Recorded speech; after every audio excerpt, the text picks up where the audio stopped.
guys, dumating na yung parcel natin. Ang parcel natin na to, ito. Ito yung laman niya. Ayun o. Ito o. Gugulatin natin. Siya mag-unboxing nito, yung asawa ko. Okay, let's go!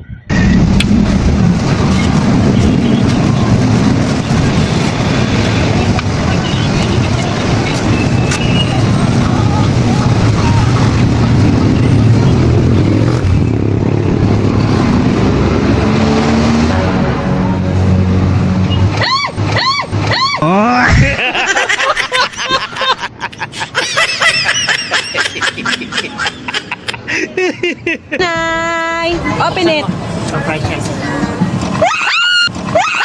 Ay! Wala! Dali lang! Kapit na Valentine's kaya oh, eto regalo ko sa'yo. Oh, ito Buksan mo kasi! Sing-sing yan! Ay, sinabi ko tuloy, Nay! regalo ko to sa'yo ha. Itago mo to ha. Oh. Ay, ba't na natakot ka? Hawakan mo!